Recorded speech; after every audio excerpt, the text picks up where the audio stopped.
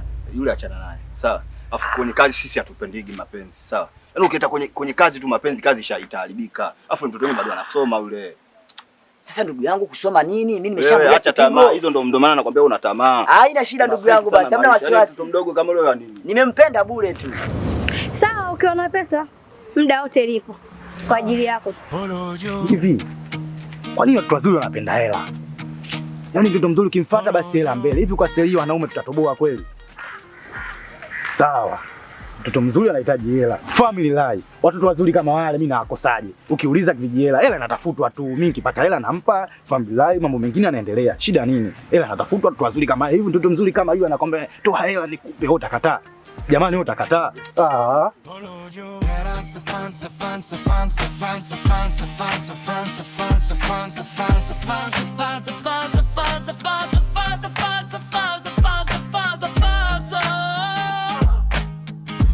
Mwenendo mnaenda nao sio kabisa,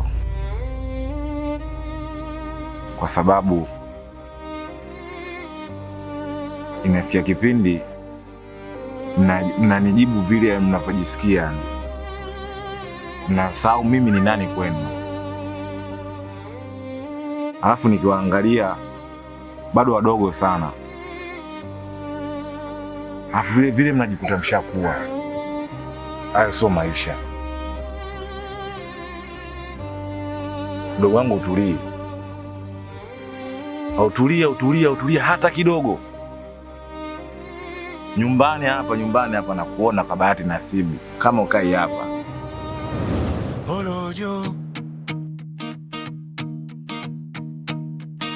Porojo.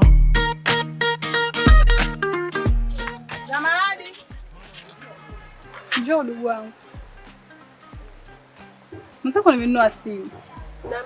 Nimenunua simu, afu nimenunua bei rahisi. Simu mwenyewe sijananiu, haina chaji, kwa naomba uniwekee chaji. Unaonekana mzuri.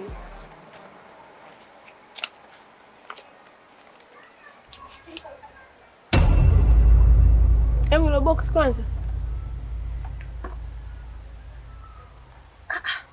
Mbona simu tofauti na lo box? Tofauti? Ngoja niwashe.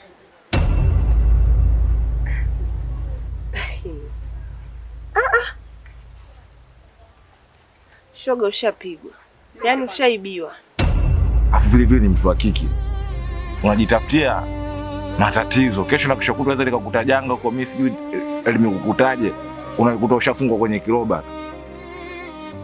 Mdogo wako huyu unafikiri anafuata njia gani kutoka kwa wewe?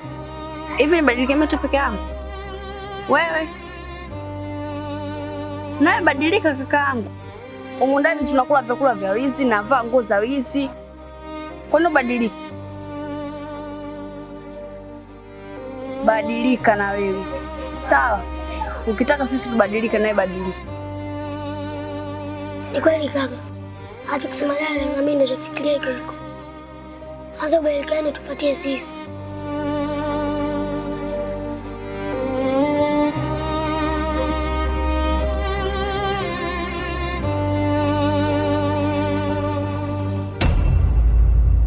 Ni kama kopo hilo. Hiyo si umenunua shilingi ngapi?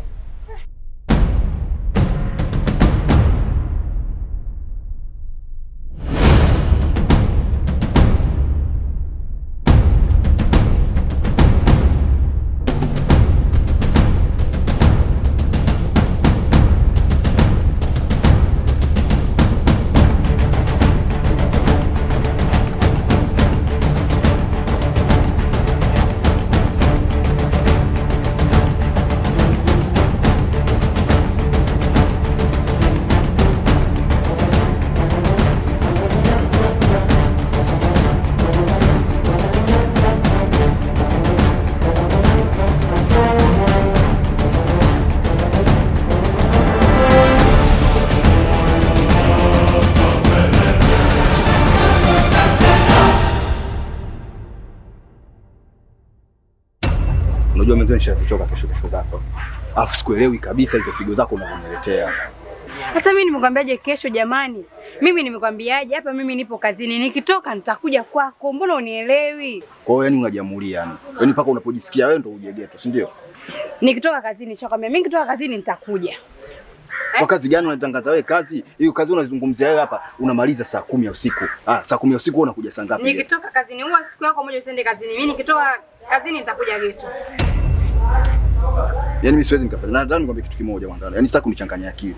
Yaani ipo siku mimi nitakata nikufanyia umafia ujue. We. Hey, eti unije kazini kwangu hapa mimi ndo nakupatia ugali na kulisha wewe Mario. Tuwe vipi? Yaani hapa mimi nakupatia ugali uje wewe. Wewe unamlisha nani? Wewe unanilisha mimi wewe? Wewe ushakuona hata siku moja mimi unanilisha? Yaani mimi nafanya kazi nje kukulisha. Wewe una kazi gani? Wewe kitu gani hapa ambacho ulichonifanyia? Wewe una kazi gani? Wewe uligonga debe? Unacharazia, si ndio? Tena kucharazia na kuchana. Kwa kazi gani unafanya wewe kwanza? Wewe kwa hiyo kazi yangu mimi naifanya wewe ujui.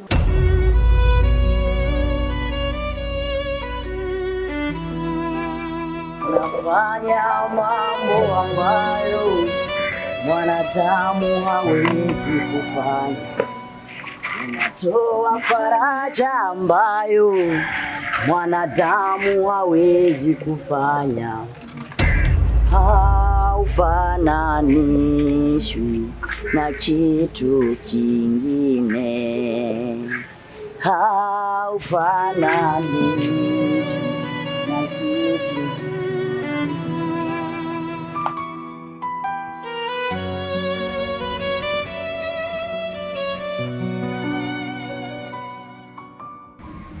Habari za sasa hivi dada? Halo? Wewe vipi? Sasa mimi vipi? Labda nikuulize wewe vipi, maana inaonekana umekaa kwa simanzi kweli kweli. Yaani una mawazo kweli. Sasa si mbaya, unaweza ukanishirikisha, pengine labda ninaweza nikakusaidia. Si unajua tena. Kwa hiyo nini kinachokusumbua? Shida zangu zinakuhusu nini? Kinaweza kisiwe kinanihusu, lakini sasa unajua mtoto wa kike hutaki kukaa umenunanuna, una mawazo. Kwa hiyo ni vyema ukaniambia, pengine naweza nikakufurahisha, maana inatakiwa mtoto wa kike ukae una happy. Si unajua tena. Shida ni nini? Wewe niambie tu. Mimi shida zangu wewe upaswa hata kuzijua. Wewe hapa ongea kilichokuleta, hata ya kuhusu. Na mimi hapa sitaki msaada. Ningetaka msaada, shika misaada ipo. Kwa hiyo mimi ningeenda ningesaidiwa tu. Ni kweli unachosema, nizungumze kilichonileta, lakini sasa nadhani nilishaanza kuzungumza.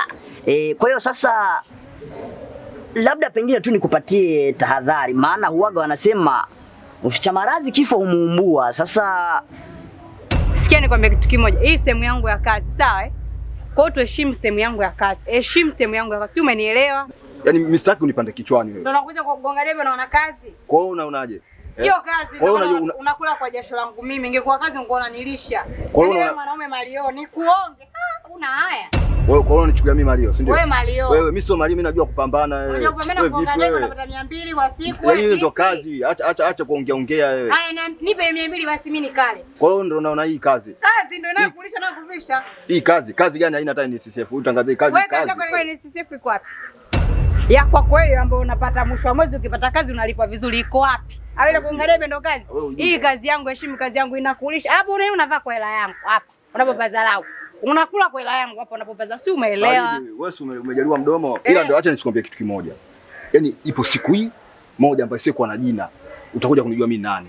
Utakuja kujua kama mimi ni porojo. Nikujua Mario. Au unajua wewe. Wewe Mario kwenda bwana usinitishe. Unavimba. Mimi najua una mdomo wa kuombea talaka. Ila kama unachokitaji wewe na mimi mwenyewe nakihitaji iko. Na ipo siku nitakuja kukuonesha umwana. Muoneshe nani Mario mkubwa encho. Porojo. Ninavyoona kuna vitu unavificha, lakini tuachane na hayo. Ni vyema nikakutolea mfano wa mtu mmoja hivi, lakini kabla ya hapo kwanza usamehe kutoka ndani ya moyo. Mtu mmoja huyu anaitwa nani? Petro, mwanafunzi wa Yesu ama Nabii Isa. Alimuuliza swali kwamba, Bwana, nimsamehe mara ngapi ndugu yangu akinikosea kwa siku? Nabii Isa hakuwa mkimya, akamwambia kwamba samehe 7 mara 70. Kwa hiyo dada yangu, mantiki yangu ni kwamba kama kuna mtu amekukosea, ni vizuri na ni vyema pia, inapendeza kama ukimtoa moyoni, ukaachana naye, ukasamehe, basi itakuwa ni vizuri sana. Au wewe unasemaje? Naomba usinitibue. Yaani hapa leo sina muda wa kuongea na mtu yoyote. Sio wewe tu, ni mtu yoyote. Sipo kwenye mudi leo. Naomba uniache. Nadhani dada, ninaweza nikakusaidia kwa sababu kuna muda mwingine unaweza kadondoka hapa au kapatwa na tatizo lolote lile, nikakuokota nikakupeleka hospitalini. Maana huyu Mr. Porojo na Mabonye pamoja na dada yake kazi zao hazieleweki kabisa. Muda mwingi huwa hawapo nyumbani. Kwa hiyo nadhani ni vizuri kama ungekubali tu rafiki na ujirani mwema, ukawa jirani yangu bwana, umeona? Kwa hiyo naweza nikakupa msaada kama huo. Sasa ukisema shida zako unajitimizia wewe mwenyewe na kujitatulia, kuna siku nyingine utakwama, halafu tutalaumiana.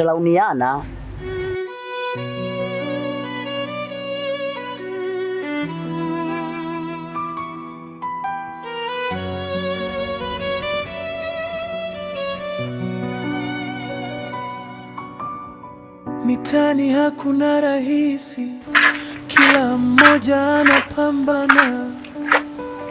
Jasho na machozi ndiyo yamenilea. Wenyewe. Odi jamani. Karibu.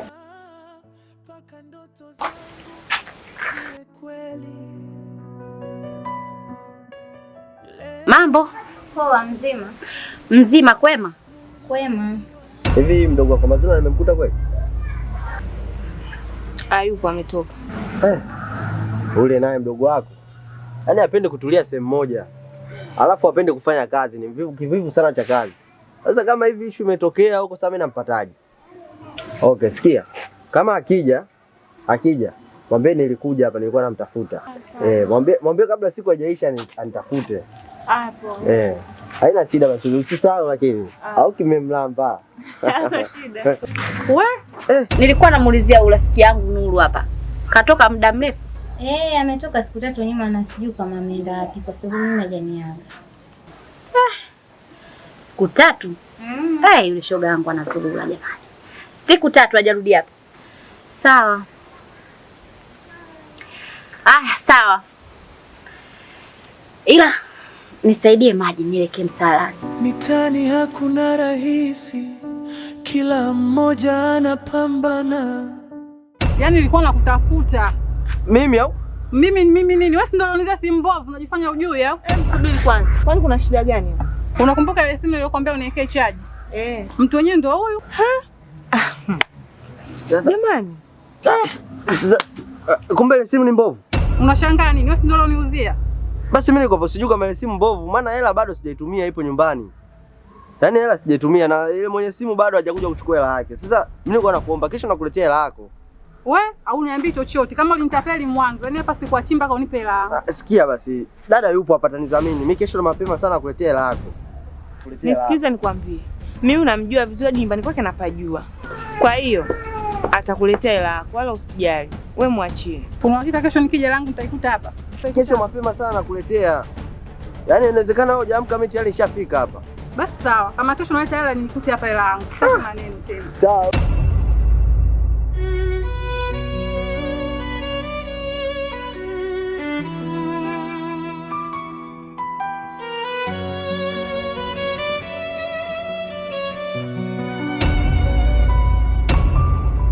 Mitani hakuna rahisi, kila mmoja anapambana. Jasho na machozi ndiyo yamenilea.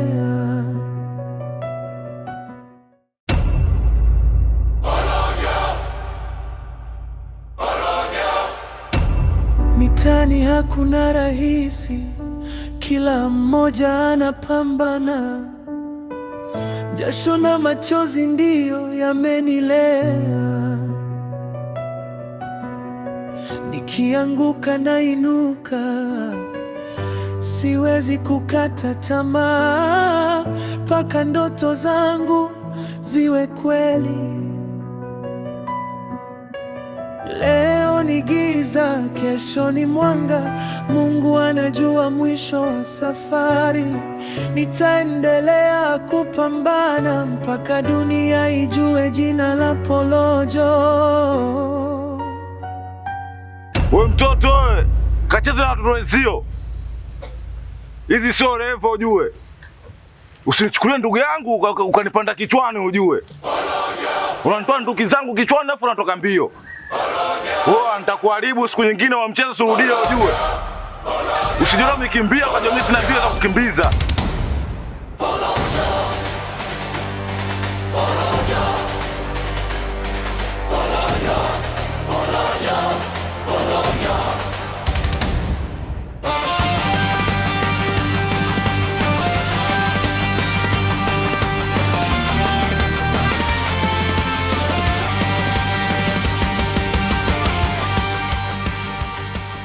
Vipi dada mwenye nyumba, unafahamiana na huyu binti aliyetoka hapa? Najuana naye. Vipi kwani?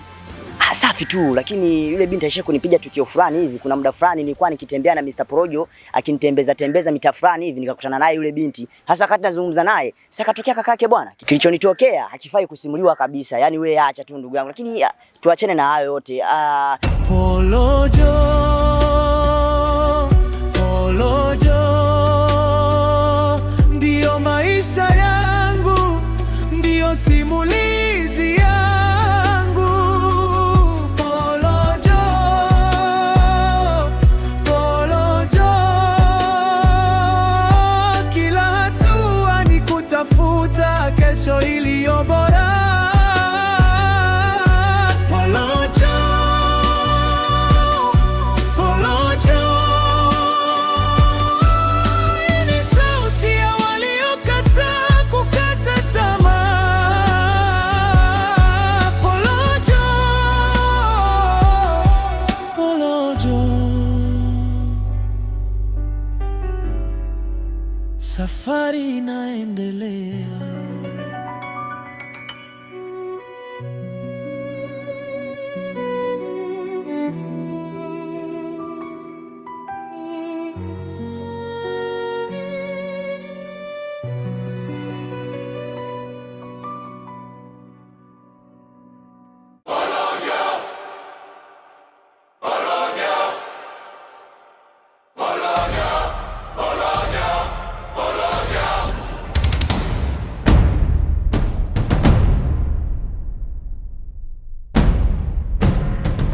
Mwambie tu akikutana na mimi awe na amani, asiwe anakimbia kama hivyo. Mwisho wa siku mtoto mzuri yule atakuja adondoke chini aanguke. Kwa hiyo lakini si mbaya pia, mwambie moyo wangu pia umemkubali kiufupi. Nifanye hata mpango wa namba basi. Kwenda huko. Bwana bania kitu gani bwana?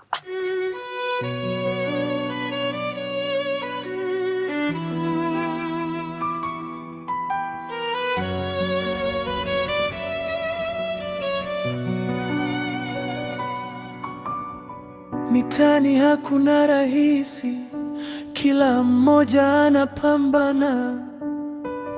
Jasho na machozi ndiyo yamenilea.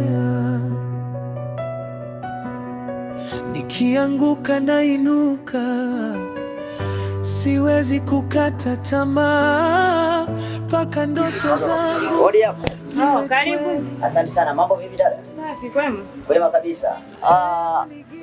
Samahani kidogo. Hivi vinywaji hapo vinauzwa bei gani hapa? Kila kinywaji kina bei yake. Hivi chungu shilingi 2200. Hizi hapa kwenye kikubwa shilingi 13000. Oh, I say, nimefurahi sana. Yaani biashara za Uswahilini bwana zinanifanya nijivunie sana I say. Yaani bei simple kabisa. Nadhani kwa maisha yetu kule ushuani kidogo lazima hizo zinakuwa ni bei ya ghali sana, yani dola 100 nini, vitu vya kawaida. Lakini nashangaa huku bei ya chini kabisa. Yaani I say, talikoli. Kwa hiyo hivyo ni vinywaji vichungu Okay, na vinywaji vitamu vimesimamia bei gani hapa? Vitamu ni vipi maana sijakuelewa? Mama niambia kuna kichungu, kwa hiyo lazima vitamu viwepo, sio maana yake. Kama kuna utamu na uchungu lazima uwepo sister. Samahani, labda kuna huduma ya kifedha hapa? Huduma ankara ipo, sijajua mtandao gani. Tigi. Next by yes. Yeah. Nataka kama utumie kama 300 hivi. Yeah. Namba.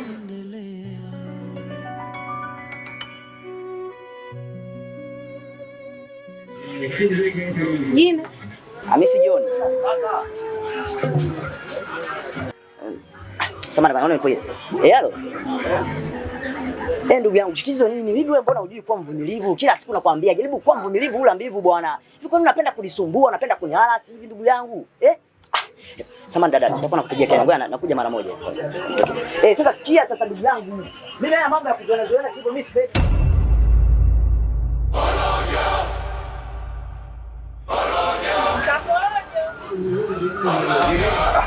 Samahani mara moja, naongea na dada.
Safari inaendelea.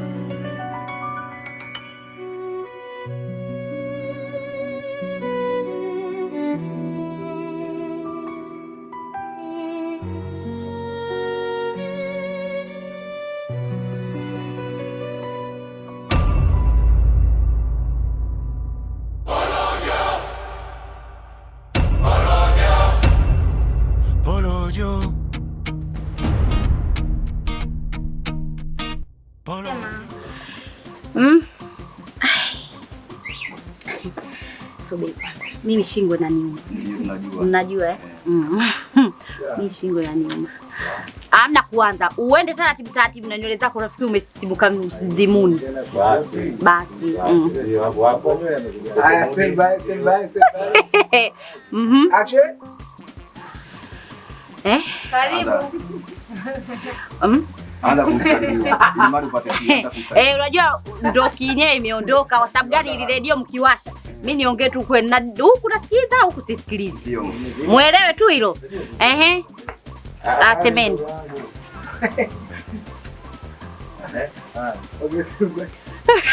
Cheka kwanza.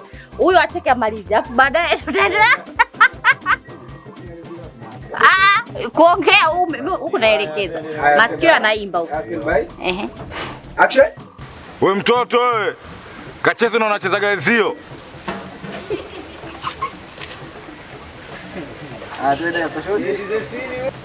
Yaani mimi nishakula nduki zangu, unakuja kunistua katika mizimu. Haya, mizimu. Okay. Action. Hela. Lakini Fabila, hela inatafutwa tu. Mimi yule ni mkose. Ukiuliza hela, nitafanya kila njia. Kwa mimi nitampata tu. Fabila, hela kitu gani? Fabila. Haya. Mwalimu. Wewe, haya. Yale. Uko kwenye line. Fabila. Watoto wa Fabila tena. Nini nimekosa nini? Au nisemaje? Fabila. Fabila. Haya. Family. Watoto wazuri kama wale mimi nawakosaje? Unaelewa hapo? Nakuelekeza. Amrekodi. Wewe nikuulize swali. Unafikiria nini katika ubolongata yako hapo? Fikiri kidogo bana. Avua Shut up you. I'm taking a break. You are not going to see me here for a long time, but I will be around.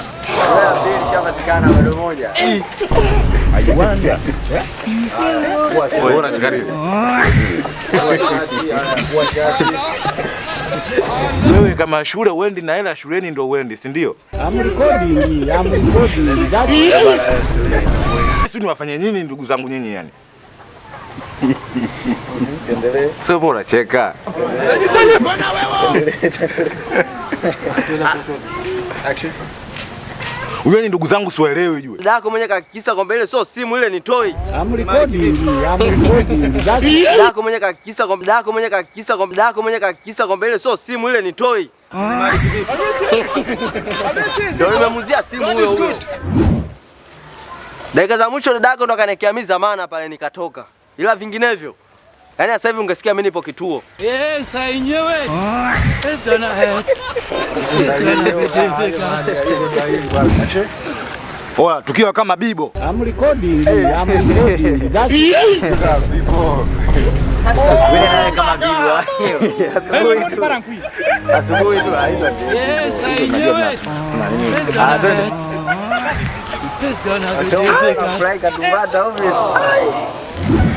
Hiyo simu kamuuzia huyo mpangaji. Na huyo mpangaji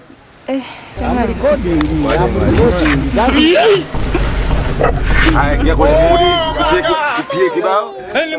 Kupie kibao, mudi. Ndio, amsha, vile bwele, jitahidi. Nisikilize nikwambie.